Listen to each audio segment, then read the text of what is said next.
আজিৰ শিশু কাইলৈ ভৱিষ্যত। বৰ্তমান ভাৰতবৰ্ষত 25 কোটি ছাত্ৰ ছাত্ৰীয়ে স্কুলত যায়। ভাৰতবৰ্ষত 15 লাখ চৰকাৰী বেচৰকাৰী স্কুল আছে আৰু ইয়াত কৰ্মৰত শিক্ষকৰ সংখ্যা হ'ল 85 লাখ। লকডাউনে 25 কোটি ছাত্ৰ ছাত্ৰীৰ মাজত ভাল বেয়া দুয়োটাই প্ৰতিফলন ঘটাব। কোনো ছাত্ৰ ছাত্ৰীয়ে ঘৰক ভৰণ পোষণ দিয়াৰ স্বাৰ্থত শিক্ষা সামৰিব। এইসকল ছাত্ৰ ছাত্ৰীৰ মাজত গোটেই জীৱন এটা দুখ ৰৈ যাব। এই একেই দুখ ৰৈ যাব অসমৰ শিক্ষাৰ্থীসকলৰ, কাৰণ কোভিড কালত উত্তীৰ্ণ হোৱা ছাত্ৰ ছাত্ৰীয়ে নাপাব টেট চাকৰি, যিহেতু ইহঁতৰ মূল্যাংকন কৰিব বিদ্যালয়বোৰে।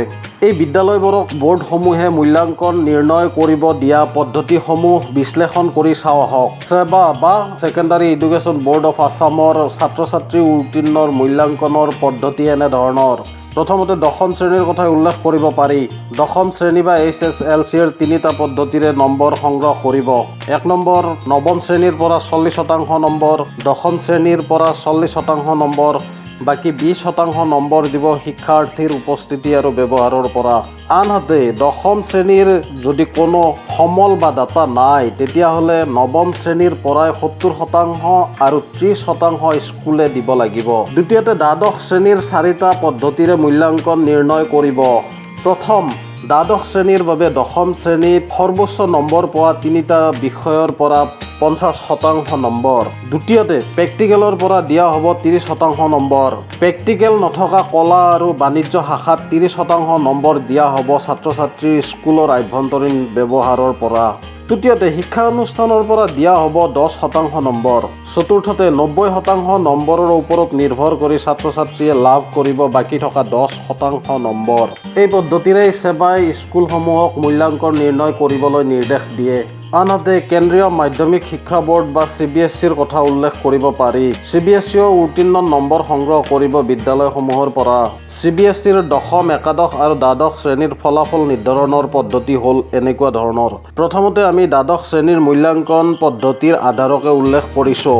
1 নম্বৰতে ইউনিট টেষ্ট, 2 নম্বৰতে মিড টাৰ্ম, 3 নম্বৰতে প্ৰি বৰ্ড এক্সামিনেশ্যন। এই 3টা পৰীক্ষাৰ পৰা সংগ্ৰহ কৰা হ'ব 40% নম্বৰ। দ্বিতীয়তে একাদশ শ্ৰেণীৰ মুখ্য পৰীক্ষাৰ পৰা অৰ্থাৎ প্ৰেক্টিকেল পৰীক্ষা বাদ দি 30% নম্বৰ সংগ্ৰহ কৰা হ'ব। তৃতীয়তে দশম শ্ৰেণীৰ আটাইতকৈ বেছি পোৱা 3টা বিষয়ৰ পৰা 30% নম্বৰ সংগ্ৰহ কৰা হ'ব।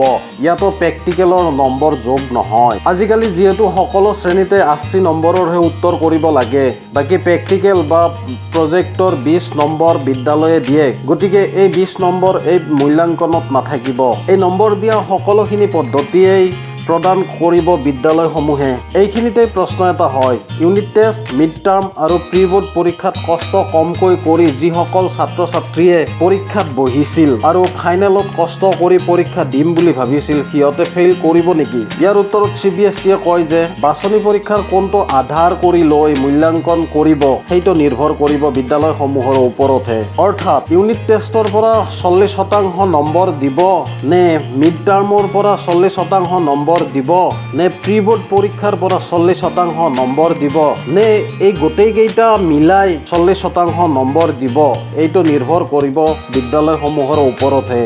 এই মূল্যাংকন নিৰ্ণয় কৰা পদ্ধতিত যদি ছাত্ৰ ছাত্ৰীয়ে সন্তুষ্ট নহয়, তেতিয়াহ'লে বিদ্যালয়ৰ প্ৰধান শিক্ষক বা অধ্যক্ষৰ লগত আলোচনা কৰি পৰীক্ষা দিব পাৰিব।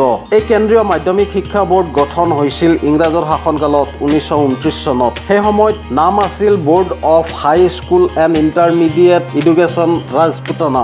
ইয়াৰ ভিতৰত আজমেৰ, মেৱাৰ, মধ্য ভাৰত আৰু গোৱালিয়ৰ আহিছিল। স্বাধীন হোৱাৰ পিছত 1952 চনত আগৰ নাম সলাই চেণ্ট্ৰেল বোৰ্ড অফ এডুকেশ্যন ৰাখে। 1962 চনত ইয়াক পুনৰ গঠন কৰি ভাৰতৰ সকলো ৰাজ্যকে সমান মৰ্যাদা দিয়ে। বৰ্তমান CBSEয়ে 24,000 স্কুলক মান্যতা দিছে।